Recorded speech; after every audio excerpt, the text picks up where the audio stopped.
The Trump administration is digging in for what could be a long legal fight over plans to reduce the size, scale, and cost of the federal government.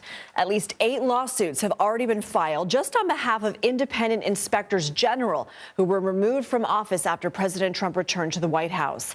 Now the administration is asking the Supreme Court to step in and allow the president to fire the head of an independent federal agency tasked with protecting whistleblowers. More federal workers are expected to be fired in the days ahead. Thousands of new hires have been targeted across at least 20 agencies, including the Department of Veterans Affairs and the Department of Education. Many are probationary employees, so mostly new hires who are still in their trial period. The latest mass firings are part of DOJ's continued efforts to cut government costs. Let's bring in CBS News White House reporter Willie James Inman, who is with us from West Palm Beach, Florida. Willie, what is the Office of the Special Counsel, and why does the president want the head of it to be removed? Hey there, Lindsay. Good to be with you. It's a great question because this is different than, say, the Special Counsel's office where Jack Smith was appointed. Of course, Jack Smith investigated the president on his retention of classified documents and election interference or alleged election interference. This office essentially protects whistleblowers, those government employees that want to transmit information to the Office of the Special Counsel to look into wrongdoing in the government. And I also want to bring up for our viewers, or just say to our viewers, one of the primary missions, and we got this from the website of the agency, is to safeguard federal employees and applicants from prohibited personnel practices. Of course, it is guarded by a couple of different laws, including the Hatch Act. So this is clearly an office that is very important and key to federal employees being able to report wrongdoing. But the president here really wants to exert his executive authority. We saw that being the case with the firing of multiple inspectors general.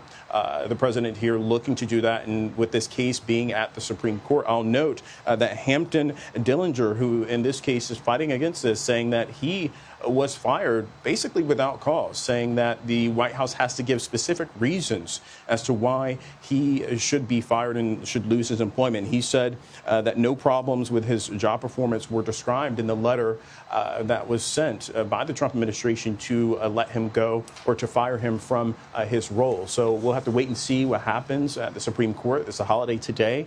Perhaps it'll be on the official docket tomorrow, and we'll perhaps see a reaction from the Supreme Court then, Lindsay. Well, I have to be quick with you because we have so much ground to cover with you, but correct me if I'm wrong. Is there sort of a process before a case can go to the Supreme Court, or the president is just saying, let's just have them try and decide? I mean, they can decide not to take up the case and have lower courts rule first, right?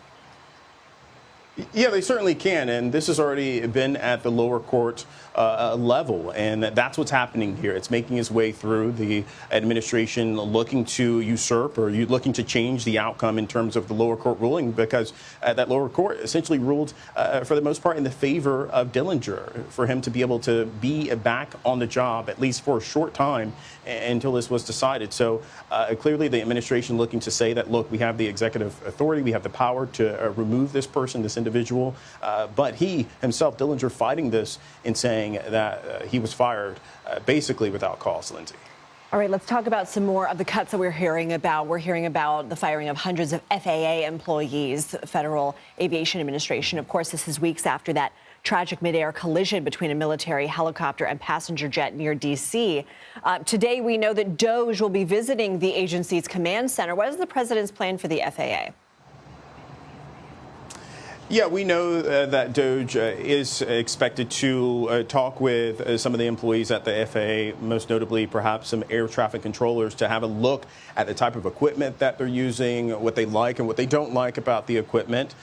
Now, people who are experts in this field of aviation will tell you that the FAA, the people who really just control and make sure that our skies are safe, are using some antiquated equipment, and that it is just years behind what is needed to upgrade that system. So that perhaps is in the works here with DOJ coming in, with Elon Musk, a billionaire, also a tech entrepreneur, being able to get in there and see what's going on there. We, of course, know that those cost-cutting measures have hit the FAA, as several other agencies agencies have been affected as well. For the most part, we aren't hearing that air traffic controllers have been let go. We've heard the reports that there were some people behind the scenes that don't necessarily control the safety of the skies being let go. But still, nonetheless, it really does rattle many people across the country when you hear about some of these employees being let go. But specifically, when it comes to those air traffic controllers, they are, of course, essential employees. We've seen that happen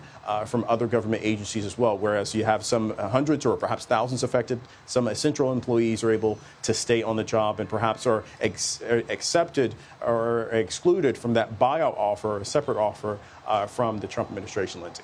Willie James Inman, thank you.